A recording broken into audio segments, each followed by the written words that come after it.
రాష్ట్రంలో ఉన్నటువంటి ప్రతి ఒక్క మహిళకి వెన్నుపోటు పడిచినటువంటి వ్యక్తి జగన్మోహన్ రెడ్డి కాదా? ఇతని వాళ్ళ వెన్నుపోటు గురించి మాట్లాడతాడండి.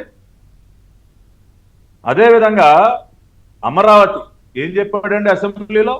ప్రతిపక్ష నాయకుడికి ఏం చెప్పాడు? నేను అమరావతికి అనుకూలంగా నా మద్దతు ప్రకటిస్తూ ఉన్నా, జియోగ్రఫికల్లీ సెంట్రల్ లొకేటెడ్, నా పూర్తి మద్దతు అమరావతికి అని చెప్పి మాట్లాడి, ఆ తర్వాత ప్రజా రాజధాని అమరావతికి వెనుపోటు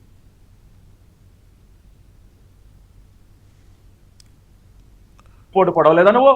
ఇవాళ నువ్వు వెనుపోటు. అమ్మఒడి 15,000 ఇంటింటికి వెళ్ళి, మీ ఇంట్లో ముగ్గురున్నారా, 3 10,000 45,000 అమ్మా అని నువ్వు నీ భార్య ఇంటింటికి వెళ్ళి 15,000 చొప్పున ప్రతి బిడ్డకి ఇస్తామని చెప్పి, ఆ తర్వాత ప్లేటు ఫిరాయించి, ఆ బిడ్డలతో మాకు సంబంధం లేదండి, ఓన్లీ తల్లికే, మేము తల్లికి ఒక్క 15,000 ఇస్తాం అని వెన్నుపోటు పొడవలేదు అనుకో.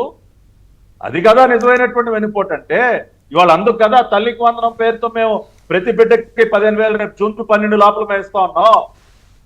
రైతు అన్నా దగా చేయలేదా? రైతు భరోసా 12,000 అన్నా, 12,000 ఇమ్మీడియట్ అని ఏం చేస్తావు? సగానికి కోత పెట్టి. మరి మీరు వాళ్ళ పీడ విరగడైన రోజున ఎందుకు పాటించారు? ఇప్పుడు అందుకనే సరే, ఈ వెన్నుపోటు చిట్ట ఇంకా చాలా ఉంది, టైం సరిపోదు. కానీ ఆ మాటకు వస్తే అసలు ఆయనే వెన్నుపోటు పొడిచాడులే. ప్రజలు ఎమ్మెల్యేగా గెలిపించి ఎల్లయ్యా మా తరపున మాట్లాడయ్యా అంటే అసెంబ్లీ ఆయనే వెన్నుపోటు పొడిచాడు. సో ఇవాళ ఆ రకంగా వెన్నుపోటు అనే పదానికి పేటెంట్ వైఎస్ జగన్మోహన్ రెడ్డి కుటుంబానికి దక్కుతుంది. నేను చెప్పినటువంటి అనేక ఉదాహరణల ద్వారా ప్రజలందరికీ ఈ పాటకు అర్థమైంది. ఎవరో మెసేజ్ పెట్టారండి, రాజశేఖర రెడ్డి గారు చెన్నారెడ్డి గారికి నేదురుమతి జనార్దన్ రెడ్డి గారికి ఎన్నుపోటు పొడిచాడండి. ఓకే, అది గఫూర్ గారికి తెలుసు. అది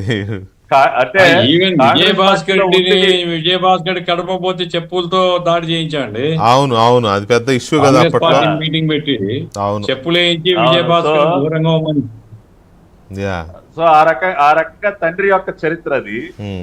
ఇక మీరు అడిగినటువంటి ప్రశ్న, పీడ విరగడైనటువంటి రోజుగా ఎందుకు పాటిస్తా ఉన్నారంటే, నిజంగా వీకే గారు మనందరం కూడా ఆ రోజున ప్రజాస్వామ్యవాదులు అందరం కూడా మనందరం అప్పుడు ఇది ఒక స్వతంత్రోద్యమం, రాష్ట్రానికి స్వతంత్రాన్ని మళ్ళీ తిరిగి సంపాదించడం కోసం మనం పోరాడుతున్నాం అని చెప్పి ఫ్రీడమ్ ఫైటర్స్ గా ఫీల్ అయ్యి పోరాడినటువంటి పరిస్థితి.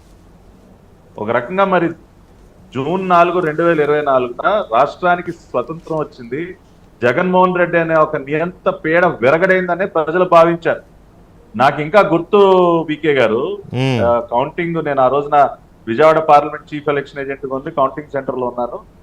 గెలిచిన తర్వాత బయటకు వచ్చిన తర్వాత మీరు నమ్మరు, విజయవాడ నగరంలో జనసంద్రం, ఏ road, bench circle, Bandar road, Eluru road, ఇసుకేస్తే రాళ్ళంత జనం, మహిళలు తెల్లవారులు సంబరాలు చేసుకున్నారు సార్, తెల్లవారులు సంబరాలు చేసుకున్నారు. ఆ మరుసటి రోజు నేను మీ డిబేట్ లో అనుకుంటే ఒక మాట అన్నాను సార్, నిజంగా ఆగస్టు 15, 1947 దేశానికి స్వతంత్రం వచ్చిన రోజున ప్రజలు ఏ విధంగా సంబరాలు చేసుకున్నారో నేను చూడలేదు సార్. కానీ స్వేచ్ఛా వాయువులు పీలిస్తే, స్వతంత్రం వస్తే ప్రజలు ఏ విధంగా ఫీల్ అవుతారు, వాళ్ళ ఆనందోత్సవాలు ఏ విధంగా ఉంటాయన్నది మళ్ళీ రిపీట్ జూన్ 4 సాయంత్రం నేను చూశాను సార్.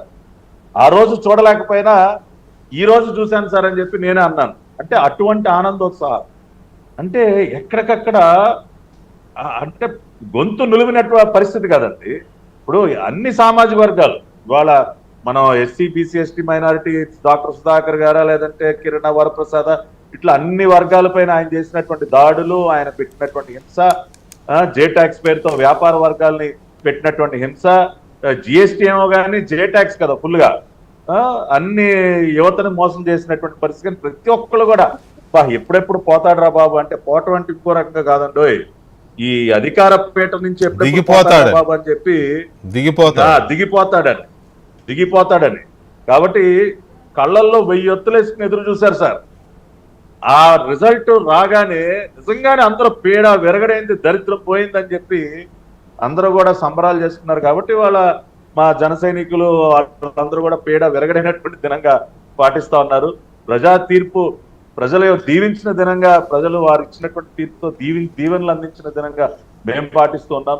కాబట్టి ఒక రకంగా రాష్ట్రానికి స్వాతంత్రం, it is a day of freedom, independence. మళ్ళీ ఆంధ్రప్రదేశ్ రాష్ట్రానికి ఇండిపెండెన్స్ దక్కినటువంటి రోజు జూన్ 4.